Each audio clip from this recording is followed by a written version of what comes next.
नमस्कार मित्रांनो. Progressive expert consulting private limited तर्फे मी आपल्या सर्वांचं आजच्या सेशनमध्ये स्वागत करतो. Welcome to today's session. आज तुम्ही सर्वजण जे काही आहात ते आज उद्याचे आपले इंडस्ट्रीचे लीडर्स आहात. तुम्हा सर्वांच्या बरोबर नॉलेज शेअरिंग करण्याकरताचा आज जो काही संवाद होतोय तो करताना खूप आनंद होतोय. मित्रांनो, आपलं सेशन चालू करण्याच्या अगोदर आपण एकदा आजची आपली टुडेज इंडस्ट्रीची गरज काय आहे ह्याच्यावरती एक नजर फिरूया. Today's industry requirement. Nowadays, the construction industry in India has started to think upon the perfect organizational setup. Thus, the need for professional talent has become prominent in these years. It is observed that during their college life cycle, maximum of industrial professionals and engineers remain unknown to the practical training and exposure required for construction management. The main task in front of us is to empower the practical knowledge of learning engineers and architects. By considering this requirement of construction industry, in addition to regular study, we progressive experts have designed these training subjects on pre, during, post-construction activity, which are important part of construction process. मित्रांनो, एक इथे लक्षात घ्या की आपण कॉलेजमध्ये आपल्याला आपल्या सरांनी जे काही शिकवलेलं आहे ते पूर्णपणे बेसिक त्या बेसवरतीच पूर्णपणे आपलं हे प्रॅक्टिकल नॉलेज जे आहे हे उभं आहे. फक्त आपल्याला कॉलेजमध्ये थेरॉटिकल बेस जो आहे हा प्रिपेअर्ड चांगल्या प्रकारे केला जातो. प्रत्येक कॉलेजमध्ये अतिशय चांगल्या प्रकाराने त्याच्याबद्दल मेहनत पण घेतली जाते आणि स्टुडंट्सना तयार पण केलं जातं. पण जेव्हा मुलं कॉलेजमधून बाहेर येतात आणि इंडस्ट्रीमध्ये पाऊल ठेवतात, तेव्हा थोडंसं तिथलं चित्र जे आहे हे वेगळं राहतं. तर त्या चित्राचा विचार करून प्रोग्रेसिव्ह एक्सपर्ट्सनी एक पूर्णपणे सिरीज सेशनची तयार केलेली आहे की जी जी तुम्ही जेव्हा एक्झिक्युशन करायला जाल त्यावेळेला तुम्हाला त्या सेशन्समधनं जी काही माहिती मिळणार आहे त्याचा उपयोग थेरॉटिकल प्लस प्रॅक्टिकल नॉलेज हे वापरून तुम्ही तुमच्या पुढच्या आयुष्यामध्ये किंवा करिअरमध्ये खूप चांगल्या प्रकारे डेव्हलपमेंट स्वतःची करू शकाल. म्हणून these sessions will help them to make a perfect professional when they actually work on site as a project managers.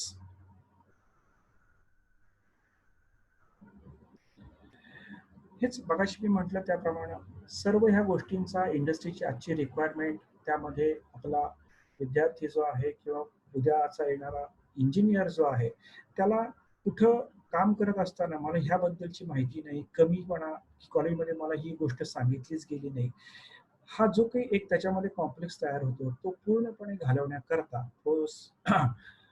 Progressive एक्सपर्ट्सनी एक पूर्णपणे प्रोग्राम डिझाईन केलेला आहे. त्या प्रोग्रामचाच एक भाग जो आहे तो मी आज तुमच्या बरोबर शेअर करतोय की ज्याचं नाव आहे consultant output and its content. आता ही consultant output and its content ही एक पूर्णपणे सिरीज असणार आहे. त्यातलाच एक पार्ट जो आहे तो आज आपण डिस्कस करणार आहोत. आता सर्वप्रथम आपण समजून घेऊया कन्सल्टंट्स. कन्सल्टंट्स म्हणजे कोण?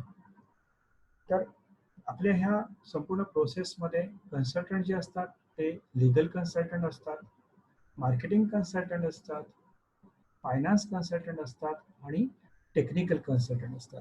आज तुम्ही आणि मी जे काही आहोत ते आपण टेक्निकल कन्सल्टंट्स आहोत. हे लीगल, मार्केटिंग आणि फायनान्स ह्यांचा पूर्णपणे सेक्टर जो आहे हा पूर्णपणे वेगळा आहे, पण आपल्या प्रोसेसमध्ये किंवा इंडस्ट्रीमध्ये फार महत्वाचा पार्ट आहे. हे 4 महत्वाचे कन्सल्टंट्स आहेत हे संपूर्ण प्रोसेसमध्ये इन्व्हॉल्व असतात. आता आपण फोकस जो करणार आहोत तो टेक्निकल कन्सल्टंटवरती. की टेक्निकल कन्सल्टंट कोण कोण आहेत? तर संपूर्ण प्रोसेसमध्ये खूप कन्सल्टंट्स इन्व्हॉल्व असतात. म्हणजे आर्किटेक्ट्स, जो आपला टीम लीडर आहे की जो पूर्णपणे आयडिया देतो आपल्याला की आपला प्रोजेक्ट कसा हवा. प्रोजेक्टचं प्लॅनिंग जे आहे ते त्यानं केलेलं असतं, की त्यानं त्या प्रोजेक्टचं स्वप्न पाहिलेलं असतं, की कागदावरती रेघून तुम्हाला आपण इंजिनिअर्सकडून तो ते तिथं जागेवरती पूर्णपणे करून घेतो. आर्किटेक्टमध्ये 2 प्रकार आहेत. लायझनिंग आर्किटेक्ट, दुसरा डिझाइन आर्किटेक्ट. कन्सल्टंट दुसरा जो येतोय तो सर्वेयर आहे. तिसरा आहे सॉइल इन्व्हेस्टिगेशन सर्वेयर, म्हणजे आपण त्याला जिओ टेक्निकल सर्वेयर म्हणतो. बोअरलॉक वगैरे आपण घेतो स्टार्टर चेकिंग करण्याकरता. वॉटर इन्व्हेस्टिगेशन सर्वेयर आहे. स्ट्रक्चरल कन्सल्टंट आहे. प्लंबिंग कन्सल्टंट आहे. इलेक्ट्रिकल कन्सल्टंट आहे. त्याचबरोबर परत HVAC heat ventilation and air conditioning consultant आहे. लँडस्केप डिझायनर आहेत. फायर प्रोटेक्शन कन्सल्टंट आहेत. फसाड कन्सल्टंट आहेत. लिफ्ट इलेव्हेटर्स कन्सल्टंट्स आहेत. गॅस बँक कन्सल्टंट आहेत आणि सोलर सिस्टीम कन्सल्टंट आहेत. आता मित्रांनो, ह्याच्यामध्ये हे जे काही आपल्याला 12-14 जे काही कन्सल्टंट दिसतात, हे सगळेच आपल्याला प्रत्येक प्रोजेक्टला लागतात का? तर नाही. आपल्याला ह्यातले संपूर्ण प्रोसेसमध्ये महत्वाचे कुठलाही प्रोजेक्ट असू दे, तो रेसिडेन्शियल असू दे अथवा कमर्शियल असू दे, खूप मोठी टाउनशिप असू दे, त्यामध्ये काही जरी झालं तरी आपले मेजर कन्सल्टंट जे आहेत ते 3 राहतातच. त्यामध्ये आहेत आर्किटेक्ट, स्ट्रक्चरल कन्सल्टंट आणि प्लंबिंग कन्सल्टंट. आता मग बाकीचे कन्सल्टंट आपल्याला कधी लागतात? तर आपला प्रोजेक्ट कुठल्या टाईपचा आहे. कमर्शियल असेल तर आपल्याला फसाड कन्सल्टंट लागेल, HVAC कन्सल्टंट लागतील. मोठमोठे मॉल असतात, मोठमोठे IT पार्क असतात, त्या ठिकाणी व्हेंटिलेशनच्या गरजा पूर्ण करण्याकरता, आर्टिफिशियल व्हेंटिलेशनच्या गरजा पूर्ण करण्याकरता आपल्याला HVAC कन्सल्टंट मदत करतात.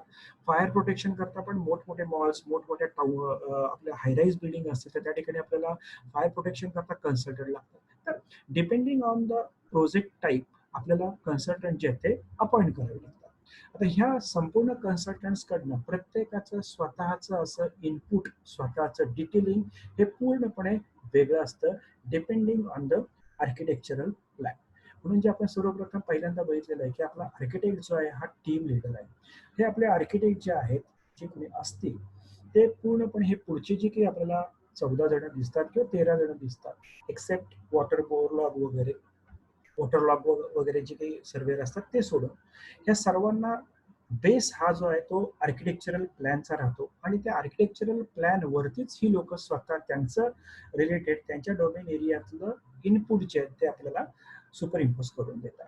त्यामुळं आपल्या ह्याच्यामध्ये आर्किटेक्ट जो म्हणतो आपण, तो टीम लीडर असतो, तोच पूर्णपणे ह्या सर्व कन्सल्टंट्सना हँडल करतो. सो आज आपण जे काही बोलणार आहोत ते आर्किटेक्चरल, हाच आजचा आपला टेक्निकल आउटपुट्स जे काही आपल्याला मिळतात त्याच्याबद्दलचा आजचा कन्सल्टंट असेल.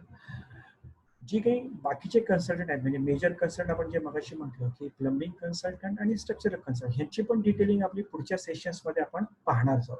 तर सर्वप्रथम आता आपण पाहूया output content and drawings received from architect. तर मित्रांनो, आपल्याला आर्किटेक्ट जो आहे तो आपल्याला कुठली कुठली ड्रॉइंग्स प्रोव्हाइड करतो ती आता आपण पाहू. Output by design architect. मित्रांनो, आता ही जी काही तुम्हाला इथं वेगवेगळ्या प्रकारची ड्रॉइंग्स दिसतील, ही ड्रॉइंग्स जी आहेत ही वेगवेगळ्या टायटल्सच्या टायटल्स असलेली ड्रॉइंग्स आहेत. ह्या टायटल्सच्या अंडर परत ह्या टायटल्समध्येच सब टायटल्समध्ये काही ड्रॉइंग जी आहेत ही त्या त्या हेडची परत प्रोव्हाइड केली जातात. आता कुठली कुठली मेन टायटल येतात आपल्याला? वर्किंग आणि एक्झिक्युशन ड्रॉइंग. त्यानंतर पुढचं ड्रॉइंग येतं फॅब्रिकेशन डिटेल्स किंवा फॅब्रिकेशन ड्रॉइंग, फिनिशिंग डिटेल्स किंवा finishing related drawings, joinery details, electrical layouts आणि कलर स्कीम. आता ही जी पाहिली ही आपली सगळी जी आहे ती मेन ड्रॉइंग्स आहे. ह्याची सब हेड्स काय काय येतात ती आपण एकदा नजर फिरूया. सर्वप्रथम बघूया आपण वर्किंग ऑर एक्झिक्युशन ड्रॉइंग. ह्याच्यामध्ये येतो लेआउट प्लॅन, त्यानंतर येतो सेटिंग आउट प्लॅन, त्यानंतर येतो फेसलाईन किंवा सेंटर लाईन प्लॅन, त्यानंतर येतो पार्किंग फ्लोअर, त्यानंतर येतो floor plans, door and window schedule, and wall section आणि इलेव्हेशन्स. आता ही जी काही आपण 5-6 ड्रॉइंग्स बघतो आहोत, ही 5-6 टायटल बघतो आहोत, ह्या प्रत्येकाचा कंटेंट जो आहे तो आता आपण पाहणार आहोत. मित्रांनो, ही यादी बघून एकदम असं टेन्शन वगैरे घेऊ नका. ही ड्रॉइंग्स जी आहेत, ही आपण इंजिनियर लोक सहजरित्या आपण हँडल करत असतो. ही सगळी ड्रॉइंग जी आहे ती आपल्या हाताखालूनच जातातच आणि ही ड्रॉइंग रिफर केल्याशिवाय आपली बिल्डिंग जी आहे ती पण पूर्ण होत नाही. तर ती ड्रॉइंग कुठल्या वेळेला कशी वापरायची, कुठल्या ड्रॉइंगची कंटेंट जो आहे तो कुठे वापरायचा, ह्याकरता आपल्याला त्या ड्रॉइंग मधला कंटेंट जो आहे तो माहिती असणं फार गरजेचं आहे. तर सर्वप्रथम आता पाहूया आपण लेआउट प्लॅन. लेआउट प्लॅन म्हणजे काय येतं, तर ह्या प्लॅनमध्ये लोकेशन ऑफ ऑल स्ट्रक्चर्स म्हणजे building plus services structures within the plot. आता मित्रांनो, इथे जर पाहिलं तर इथं पिवळी जी लाईन आपली दिसते, हा पिवळा जो ब्लॉक दिसतोय तो आपला प्लॉटची बाउंड्री आहे. त्या प्लॉटच्या बाउंड्रीच्या आतमध्ये आपल्याला ए, बी, सी, डी हे जे काही ब्लॉक दिसतात हे आपल्या बिल्डिंग्स आहेत. तसंच ह्या प्रोजेक्टमध्ये एक ट्रान्सफॉर्मर रूम पण द्यावी लागणार आहे, एसटीपी द्यावा लागणार आहे, गॅस बँक द्यावा लागणार आहे, गार्डन आहे, तसंच क्लब हाऊस आहे. म्हणजे ह्या संपूर्ण प्रोजेक्टमध्ये कुठली कुठली स्ट्रक्चर्स आपल्याला द्यायची ह्याची क्लॅरिटी आपल्याला लेआउट प्लॅन मध्ये येते.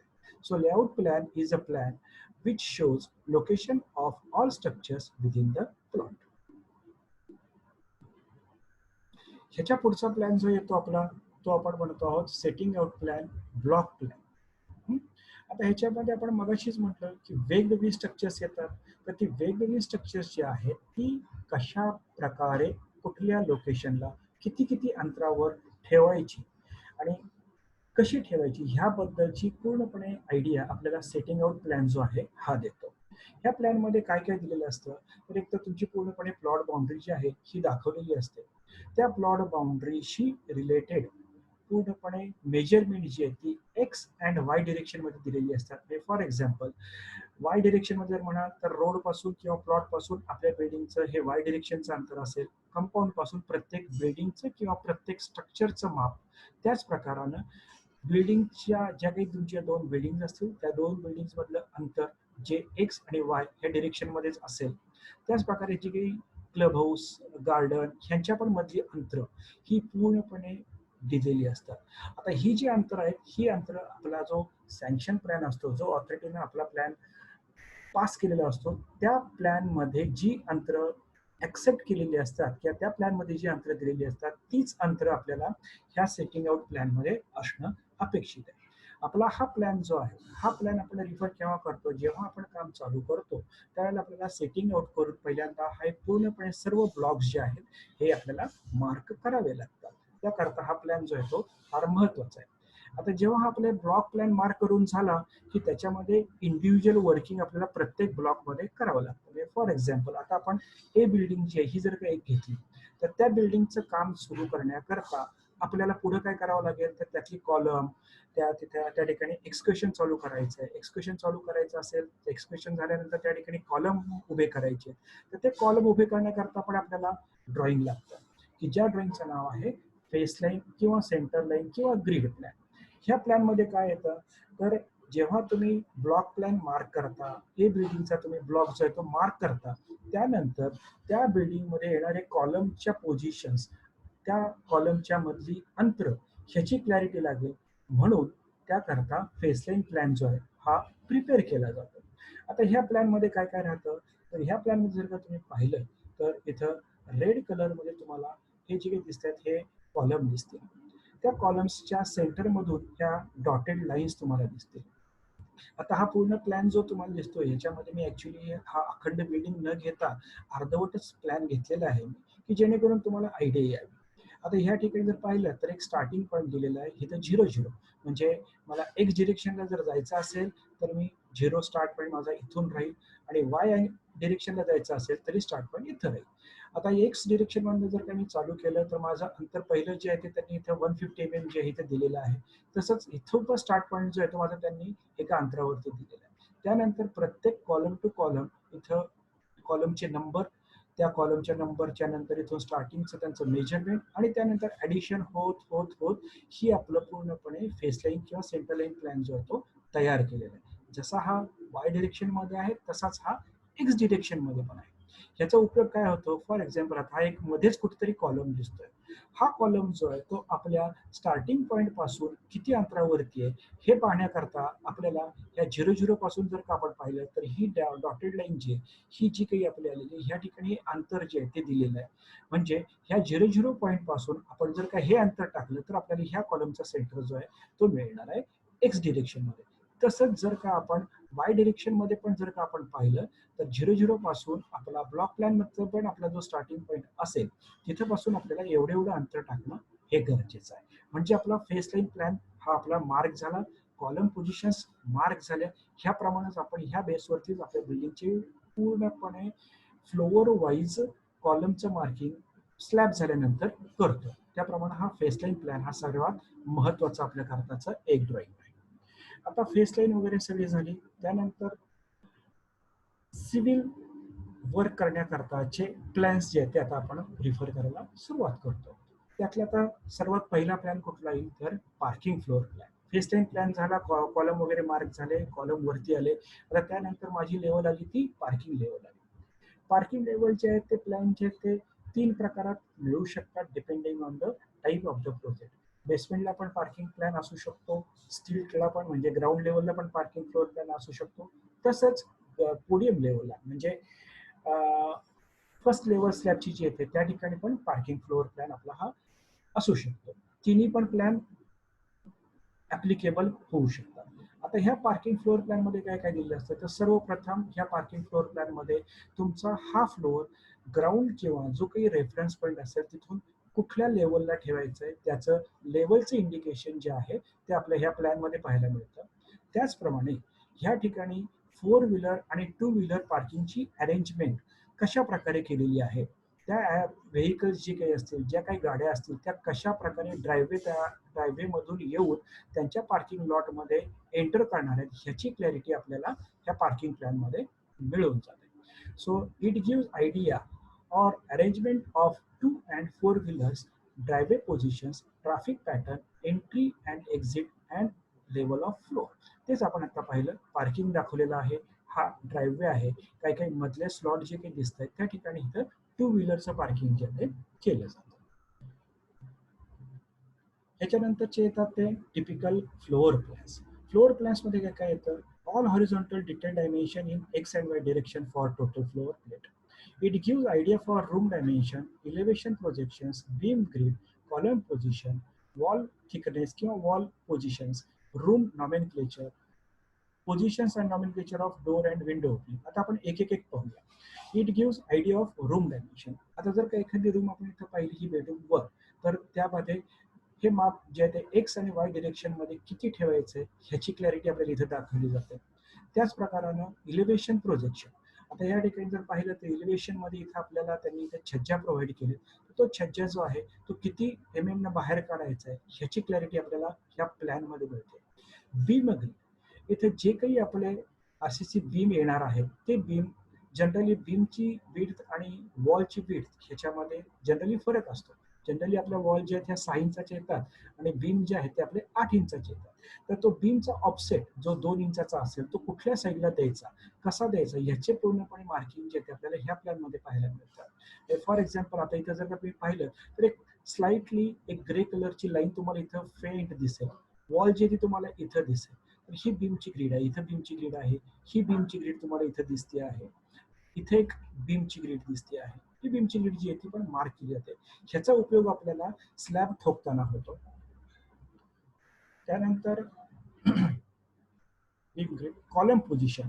व्हाईट रंगाची इथे कॉलम पोझिशन तुम्हाला दिसतील की हे कॉलम जे आहेत हे असे कॉलम राहतील. त्यांच्यामध्ये वॉल कशा बसणार आहेत, कॉलमच्या कुठल्या फेसला वॉलची फेस फिक्स राहणार आहे याची क्लॅरिटी तुम्हाला आपल्याला ह्या प्लॅनमध्ये मिळते. Room nomenclature. रूम नॉमेनक्लेचर म्हणजे काय, कुठली बेडरूम आहे, कुठली लिव्हिंग रूम आहे, कुठला बाल्कनी किंवा टेरेस आहे, किचन आहे, ह्याचा पूर्णपणे त्या ठिकाणी उल्लेख केलेला असतो. Position and nomenclature of doors and Windows. आता वेगवेगळ्या साईजचे वेगवेगळ्या टाईपचे डोअर्स येतात. दरवाजा जे आहे ते 1 मीटरचा येतो, बेडरूमला 900चा येतो, टॉयलेट्सना 750चे येतात. तर ह्या ठिकाणी D1, D2, D3 हे पूर्णपणे कुठं बसवायचे ह्याच्या करताचं इंडिकेशन जे आहे हे आपल्याला ह्या प्लॅनवरती पाहायला मिळतं. त्याचबरोबरीनं विंडोजचं पण असतं की विंडोज ज्या आहेत त्या वेगवेगळ्या साईजच्या वेगवेगळ्या ठिकाणी येतात. तर त्या ठिकाणी विंडोजची पण नावं W1, W2, W3 ह्या कुठं बसवायच्या ह्याची क्लॅरिटी आपल्याला ह्या प्लॅनमध्ये मिळते. त्याचप्रमाणे विंडो किंवा ओपनिंग्स ही प्रोव्हाइड केल्यानंतर त्या दोघांच्या मध्ये जे काही छोटे छोटे पिलर येतात त्या पिलरचे साईज किती यायला पाहिजेत कॅल्क्युलेशन करून ही पण माप आपल्याला दाखवलेली असतात. त्याचबरोबरीनं टॉयलेट लेआउट की टॉयलेटमध्ये WC पॅन कुठे बसणार आहे, बेसिन कुठे बसणार आहे, शॉवर एरिया कुठे राहणार आहे ही क्लॅरिटी आपल्याला ह्या प्लॅनमध्ये मिळते. त्याचप्रमाणे कॉमन एरिया जे काही पॅसेजेस राहतात त्या पॅसेजेसमध्ये ज्या काही आपण स्टेअरकेस, लिफ्ट शाफ्ट तसंच सर्व्हिस डेक दिले असतील त्याची पण मेजर ही जे ती दिली जातात. ती आता मला ह्या प्लॅनमध्ये आता आपल्या जागेच्या मुळे मला दाखवता आलेली नाही. ह्यानंतरचा पुढचा येतो तो डोअर अँड विंडो शेड्यूल. आता आपण मगाशी बघितलं की वेगवेगळ्या साईजचे डोअर आणि विंडोज येतात. तर त्या विंडोज आणि त्यांचं नाव, त्यांचा प्रत्येकाचा साईज, त्याची हाईट, तसंच त्याची सील, त्याची लिंटल ही सगळी डिटेल्स जी आहेत ती आपल्याला रेफरन्स करता असणं फार गरजेचं असतं. तर बरेचसे कन्सल्टंट जे आहेत हे आपला जो काही फ्लोअर प्लॅन असतो त्याच ठिकाणी डोअर अँड विंडोचा शेड्यूल देतात किंवा काही कन्सल्टंट जे आहेत ते स्पेसिफिकली एक वेगळा शीट देऊन त्यामध्ये आपल्याला डोअर आणि विंडोचं शेड्यूल जे ते प्रोव्हाइड करतात. ह्याच्यानंतरचा पुढचा पार्ट येतो आपला end wall section. All vertical and horizontal dimensions all vertical and horizontal dimensions of building in X and Y direction at various locations. It covers floor to floor height, lintel and seal height, elevation and service ledge projection levels with details. आता या ठिकाणी जर तुम्ही पाहिलं तर floor to floor height दाखवली गेलेली आहे की जी आपल्याला प्लॅन मध्ये कळत नाहीये. लिंटल हाईट दाखवली गेलेली आहे. तसंच ह्या ठिकाणी एक बॉक्स तयार झालेला दिसतोय. तो बॉक्स जो आहे त्याची साईज, त्याची डेप्थ किती आहे, तो किती प्रोजेक्ट बाहेर करायचा आहे, किती किती लेवलला, स्लॅब लेवलला, तसं लिंटल लेवलला प्रोजेक्शन कसं द्यायचं ह्याची डिटेल जी आहे ही आपल्याला एंड वॉल सेक्शनमध्ये मिळतात. टेरेसचं जी काही रेलिंग असेल त्याची हाईट कळती आहे. त्याचप्रमाणे अजूनही आपल्याला ज्या काही टॉयलेटच्या बाहेरचे डक्स असतात त्या ठिकाणी आपण सर्व्हिस लेज प्रोव्हाइड करतो. तर सर्व्हिस लेज जी आहे ती आपल्याला लिंटल लेवलला द्यायची आहे का स्लॅब लेवलला, किती प्रोजेक्शन करायचे आहे, त्या त्या सर्व्हिस लेजच्या मध्ये आणि डक्टमध्ये गॅप किती ठेवायची ही क्लॅरिटी आपल्याला ह्या एंड वॉल सेक्शन्समध्ये मिळते. ह्याच्या पुढचा प्लॅन येतोय तो इलेव्हेशन्स प्लॅन. इलेव्हेशन प्लॅन मध्ये जर का आपण पाहिलं तर त्यामध्ये आपल्याला हे जे काही बॉक्स क्रिएट केले जातात ते कुठं तयार होत आहेत, कसे तयार होत आहेत, त्याची लेवल काय राहणार आहे ही पूर्णपणे क्लिअरिटी आपल्याला ह्यामध्ये मिळते. तसंच काही काही प्रोजेक्ट्सना कॉर्निसेस प्रोव्हाइड केलेले असतात, ग्रूव्ज प्रोव्हाइड केलेले असतात प्लॅस्टरमध्ये.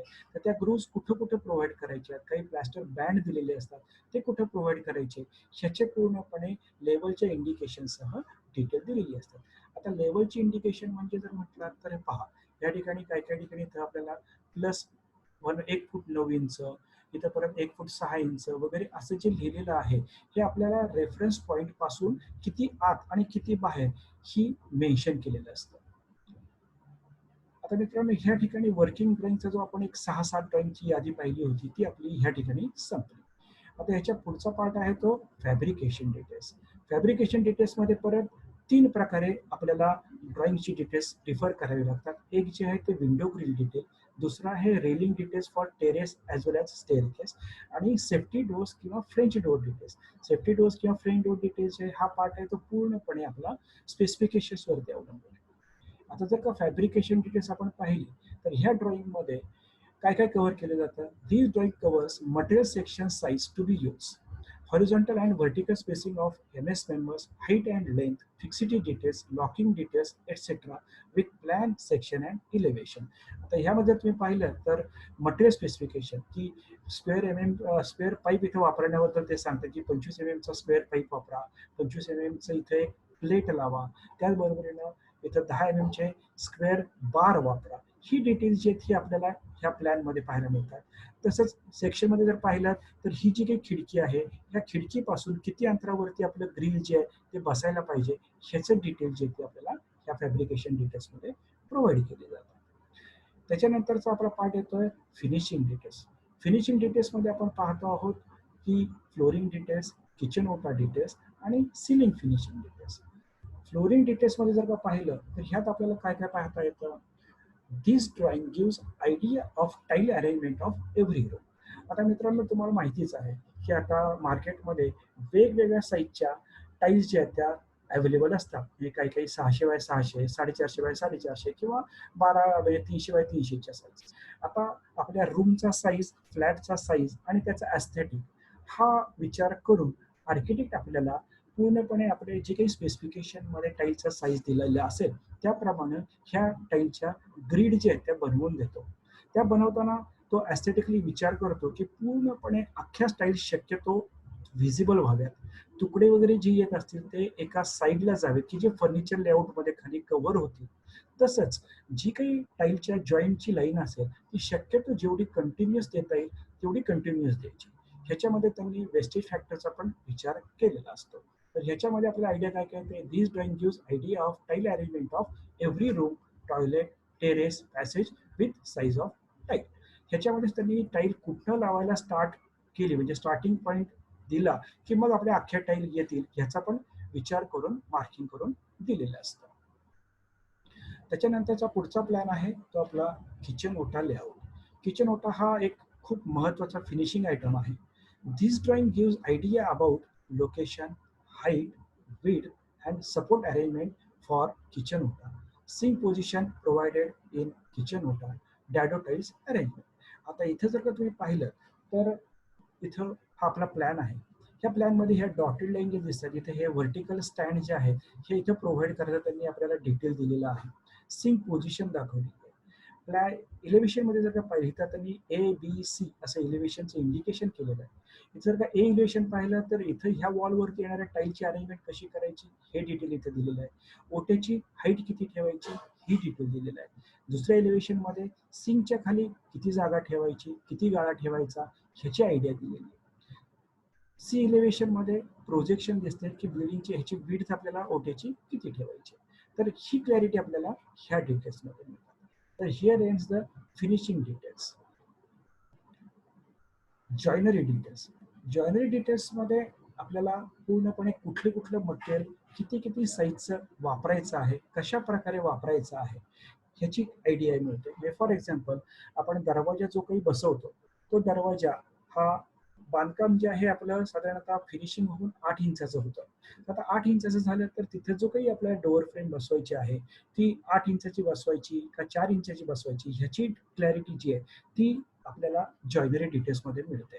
त्यामध्ये ते पूर्णपणे तो सेक्शन कसा बसवायचा, त्याच्यावरती मोल्डिंग कसं बसवायचं, दरवाजा कुठं उघडणार आहे, त्याचा दात्या कसा असणार आहे, ही क्लॅरिटी दिलेली असते प्लॅनमध्ये. तसंच इलिव्हेशनमध्ये कुठं-कुठं डोअर फिटिंग जी काही असतात, टॉवर बोल्ट असेल, हँडल असेल, आपला ड्रॉप असेल, हे किती हाईटवरती बसवायची ह्याची क्लॅरिटी पूर्णपणे आपल्याला इलिव्हेशन आणि प्लॅनमध्ये मिळून जाते. त्याचप्रमाणे त्यांनी त्याच ठिकाणी शेड्यूल पण दिलेलं असतं, की कुठला दरवाजा सिंगल लीफ आहे, डबल लीफ आहे, कसा उघडणार आहे, फ्लश डोअर आहे का, ही पूर्णपणे क्लॅरिटी त्यांनी शेड्यूलमध्ये पण आपल्याला दिलेली असते. Here ends the joinery details. Electrical layout, internal electrical layout. ह्याच्यामध्ये आपल्याला पूर्णपणे सर्व रूममध्ये कुठं-कुठं इलेक्ट्रिकल पॉइंट म्हणजे fan point, light point, AC point कुठं प्रोव्हाइड करायचे आहेत ह्याचं इंडिकेशन जे आहे ते आपल्या ह्या प्लॅनमध्ये दिलेलं असतं विथ स्विचबोर्ड मार्किंग. आता स्विचबोर्डचं ह्या प्लॅनमध्ये आपल्याला इंडिकेशन जर दिलेलं असतं, तो ॲक्च्युली कुठं बसवायचा, किती हाईटवर बसवायचा, त्याच्यावरती काय-काय स्विचेस येणार आहेत, ह्याची क्लॅरिटी आपल्याला जे काही शेड्यूल दिलेलं असतं त्या ठिकाणी मिळतं. म्हणजे फॉर एक्झाम्पल एक SB2 जर का आपण घेतला, तर SB2मध्ये एकूण आपल्याला 1, 2, 3, 4, 5 पॉइंट दिसतात. तर हे 5 पॉइंट SB2 वरती असतील. त्याची हाईट जी आहे ती 4.5 फुटावरती असेल. तर ह्याच्याप्रमाणे आपण पूर्णपणे आपल्याला काम हे करावं लागतं. प्लॅन जो आहे तो जनरली रिफर केला जातो जेव्हा आपण स्लॅबचं काम करत असतो त्यावेळेला पोझिशन्स ठरवण्याकरता, आणि जेव्हा प्लास्टरचं काम आपण सुरू करतो त्याच्या अगोदर आपल्याला हे स्विच बोर्ड बसवण्याकरता या शेड्यूलचा खूप उपयोग होतो. Here ends the electrical details. त्याच्यानंतर पुढचा पार्ट येतो आहे तो महत्वाचा पार्ट म्हणजे सॉरी आता आपले इले आर्किटेक्चरल ड्रॉइंगचे कंटेंट जे आहेत ते आपले ह्या ठिकाणी पूर्ण झालेले आहेत. आता मित्रांनो प्रपोज मगाशी मी म्हटलं त्याप्रमाणे प्रोग्रेसिव्ह एक्सपर्ट्स जे आहेत ते पुढं बरेचसे सेशन्स जे आहेत ते अरेंज करतायत. तर ते सेशन्सची आपण एक पटकन ज्या मी तुम्हाला कल्पना देतो. डिझाइन प्रोसेसवरती training sessions on pre construction activities. त्यामध्ये आपण डिझाइन प्रोसेस कव्हर करणार आहोत, की ज्याच्यामध्ये construction process, design process, scope of members involved in process, preparation of execution drawings अशी बरीचशी कंटेंट त्यामध्ये राहणार आहे. Introduction to sanctioning authority process, introduction to DC rule and NBC, how to read architectural consultant, plumbing and other consultant drawing, introduction to services structures, STP, underground water tank, electrical transformer, ह्या सर्व बऱ्याचशा sessions जे आहेत हे आपलं progressive experts arrange करणार आहे. तर याच्याबद्दलची जास्त डिटेलमध्ये माहिती जी आहे ती तर तुम्हाला हवी असेल तर तुम्ही please Progressive Expert Consultancy Private Limited, second floor, Pride Enigma, above Metropolis Lab, south Sutgirni Chowk, Aurangabad इथं कॉन्टॅक्ट करावा. सो प्रोग्रेसिव्ह एक्सपर्ट हे प्रत्येक वेळी तुमच्या मदतीकरताच आहे. तर कृपया तुम्ही ह्याचा उपयोग करा. आम्हाला आमच्या ह्या सर्व प्रयत्नांना रिस्पॉन्स द्या, सहभागी व्हा आणि यशस्वी व्हा. So here ends this introduction to consultant output and its content. Thank you.